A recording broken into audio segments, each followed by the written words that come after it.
Mon stage se déroule sur l'unité des soins intensifs de l'hôpital Pierre-Boucher sur des corps de nuit de 8 heures. Le patient que j'ai sélectionné pour le travail est un patient que j'ai soigné sur une période de 4 jours. Il s'agit de Monsieur LG, homme de 79 ans, qui a été admis aux soins intensifs pour insuffisance respiratoire aiguë sur pneumonie avec une composante de surcharge liquidienne. Il est connu pour fibrillation auriculaire sous anticoagulothérapie, remplacement de la valve mitrale par une bioprothèse suite à une endocardite mitrale en 2000, infarctus du myocarde en 2000 et un liposarcome dorsal au niveau de l'omoplate droite ayant été traité par des traitements de radiothérapie, traitement ayant été terminé en octobre 2024. Les niveaux de soins B, pas de RCR, pas d'intubation. Lors du début de ma prise en charge, il était sous Lasix 40 mg IV BID pour diminuer la surcharge liquidienne, sous méropenem 1000 mg IV en 30 minutes Q8 heures et vancomycine 1000 mg IV en 1 heure Q12 heures pour le traitement de sa pneumonie et sous traitement de solmédrol 50 mg IV Q12 heures pour diminuer l'inflammation présente dans les voies respiratoires due à la pneumonie. Lorsque j'ai commencé ma prise en charge, au repos, M. LG recevait 10 litres par minute d'oxygène via lunette nasale à haut débit et présentait une saturation pulsatile en oxygène, SpO2, stable à 91%, une légère dyspnée, fréquence et rythme respiratoire normaux, légère diminution de l'amplitude respiratoire, pas d'utilisation des muscles intercostaux, ni de wheezing. La SpO2 visée était de 91% et plus. Lorsque celui-ci était mobilisé au lit, la SpO2 diminuait jusqu'à 70%. Il y avait apparition d'une importante dyspnée et d'un tirage abdominal modéré. Seule l'installation d'un RVO à 40%, 40 litres par minute pour un minimum de 30 minutes et la tête de lit augmentée à au moins 45 degrés permettait de réaugmenter la SpO2 au-dessus de 90% et ainsi de remettre en place la lunette nasale à 10 litres par minute. Le patient était donc alité en raison de l'intolérance à l'activité et à l'effort, et des exercices au lit étaient effectués tous les jours avec la physiothérapeute. Le patient présentait une toux grasse productive avec expectoration épaisse et jaunâtre. À l'auscultation pulmonaire, il présentait une diminution des murmures vésiculaires et des crépitants aux bases bilatérales, plus importants au niveau du poumon droit que gauche.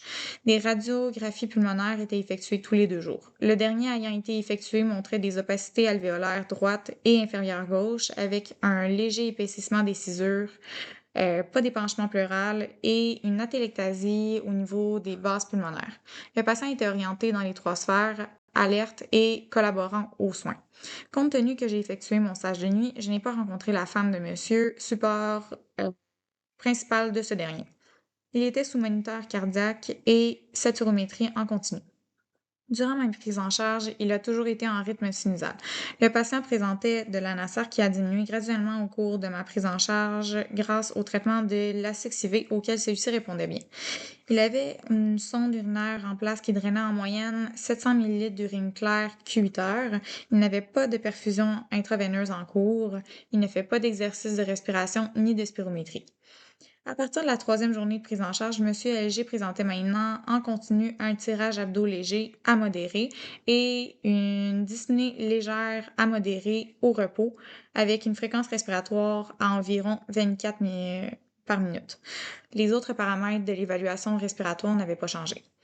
Au niveau des résultats de laboratoire, c'est gaz veineux qui montrait au début de ma prise en charge une acidose respiratoire complètement compensée. Donc, le 27 novembre, on avait un pH à 7,36, PCO2 à 54, BIC à 28, PO2 à 81, ont évolué et montré maintenant, à la 3e journée de prise en charge, une acidose respiratoire partiellement compensée avec hypoxémie.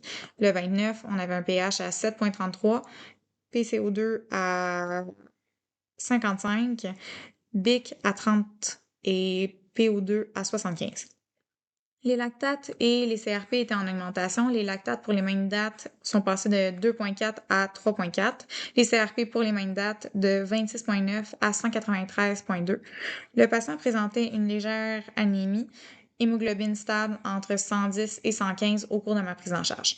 Sa pression artérielle et son pouls sont toujours restés dans les normes entre 130 sur 83 et 126 sur 71 pour la pression artérielle et entre 75 et 80 battements minutes réguliers pour le pouls.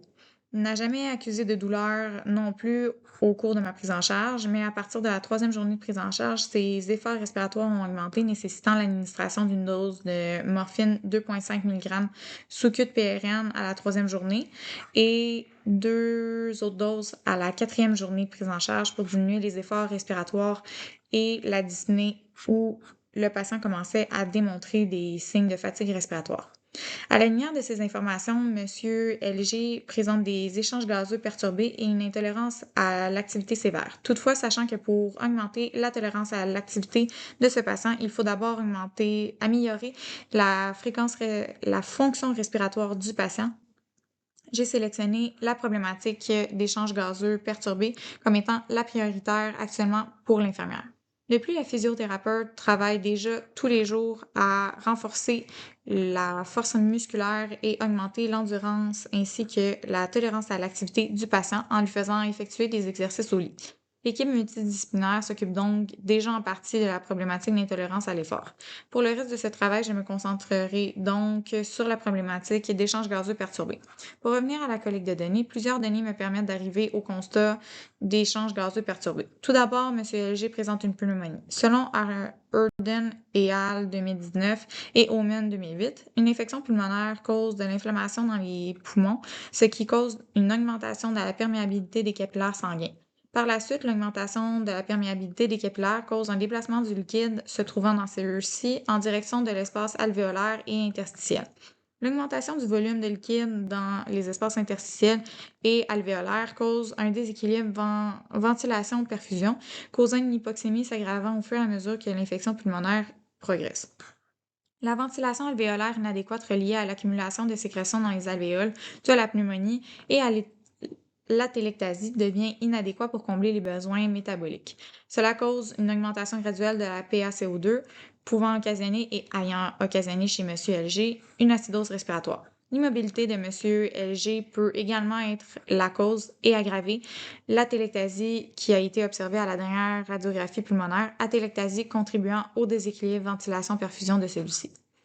Passons maintenant aux interventions infirmières que j'ai sélectionnées visant la surveillance, l'atteinte ou la résolution du problème identifié plus tôt, celui-ci étant les échanges gazeux perturbés. La première intervention que j'ai sélectionnée est de maintenir la tête de lit à au moins 30 degrés en tout temps. J'ai sélectionné cette intervention pour plusieurs raisons. En effet, selon Clini et al. 2018, Omen 2008 et Urden et al. 2019, garder la tête de lit surélevée à 30 à 45 degrés permet de favoriser de meilleurs échanges gazeux car elle permet une plus grande descente du diaphragme, une meilleure ventilation des zones pulmonaires qui sont, lorsque le patient est couché au lit, mal ventilées, zones qui, chez ce patient, présentent de l'atelectasie. Cela permettrait donc chez ce patient de réduire les chances que l'atelectasie s'aggrave en facilitant des inspirations maximales et un rapport ventilation-perfusion plus optimal. De plus, cette position permet également d'augmenter l'utilisation efficace des muscles intercostaux. La deuxième intervention que j'ai sélectionnée est de faire des exercices respiratoires, spirométrie incitative, 10 répétitions toutes les heures pendant la période d'éveil selon tolérance. En effet, selon Omen 2008, Urden et al. 2019 et Winkle et al. 2024, les exercices inspiratoires permettent la prévention de l'hypoventilation par une meilleure mobilisation diaphragmatique, une ventilation maximale des poumons et une ventilation collatérale favorisée, tout en permettant une meilleure ventilation des zones pulmonaires atteintes d'atelectasie, réduisant ainsi les zones atteintes. Ces exercices permettent également l'amélioration de la force et de l'endurance des muscles respiratoires, ce qui diminue les risques d'aggravation des atteintes pulmonaires déjà présentes chez ce patient et est associé à un rétablissement plus rapide une fois dans la phase de réadaptation. La troisième intervention est d'administrer et d'ajuster l'oxygénothérapie PRN pour l'obtention d'une saturation de 91% et plus. Selon Omen 2008, Ramadan et al. 2024 et Urden et al. 2019, l'administration d'une oxygénothérapie permet de diminuer l'hypoxémie et les symptômes respiratoires présents chez la personne, tout en augmentant sa tolérance à l'activité et en diminuant les risques de désaturation. Il est important de réévaluer l'oxygénothérapie régulièrement pour administrer la concentration la plus faible nécessaire pour l'obtention d'une bonne perfusion de l'organisme, car cela permet de diminuer les risques d'oxygénotoxicité, complications pouvant survenir chez un patient qui demeure sous oxygénothérapie à haute concentration de manière prolongée, ce qui nous ramènerait à la case départ. L'oxygénothérapie permet également de réduire le travail cardiovasculaire, améliore les résultats de labo, entre autres des gaz, favorise le confort du patient. Pour poursuivre avec l'aspect de retour réflexif sur la situation choisie, au cours de cette prise en charge, je me suis beaucoup concentrée sur la santé physique, surtout au niveau respiratoire de mon patient, mais je pense que j'aurais pu plus porter attention à la santé psychologique de celui-ci. En effet, celui-ci a verbalisé à plusieurs reprises la peur de l'inconnu face à son état de santé précaire et une peur de mourir, ainsi que l'inquiétude face au fait de laisser sa femme seule et un immense sentiment de solitude au cours de l'hospitalisation. Toutefois, je n'ai pas investigué davantage et je ne pense pas avoir laissé assez d'espace ou de temps au patient pour lui permettre de bien verbaliser ses pensées et émotions par rapport à ce qu'il vivait. Il aurait été très bénéfique que je fasse plus d'écoute active, intervention numéro 1, plus précisément chaque fois où le patient présente des signes d'anxiété et ou verbalise le besoin de parler, et que je lui apporte davantage de support et de rassurance en utilisant par exemple, davantage de toucher thérapeutique, intervention numéro 2, lors des discussions avec le patient où l'écoute active est utilisée. Selon Bakshi et Al 2020, le toucher thérapeutique aurait permis de diminuer son anxiété et de favoriser le mieux-être de la personne, en plus de diminuer la consommation en oxygène et en énergie de son organisme, ressources étant déjà assez limitées chez ce patient. En effet, selon Martini et al. 2015, l'anxiété provoque une stimulation du système nerveux sympathique ainsi que la libération d'adrénaline et de noradrénaline, ce qui provoque entre autres une augmentation de la consommation énergétique et d'oxygène au niveau cellulaire. En diminuant l'anxiété par le toucher thérapeutique, la stimulation du système nerveux sympathique diminue, diminuant par le fait même la consommation d'énergie et d'oxygène des cellules, et compte tenu que chez Monsieur LG, les échanges gazeux sont déjà altérés, il aurait été bénéfique par tous les moyens possibles, dans le cadre de ma profession infirmière, de diminuer cette dite consommation en oxygène.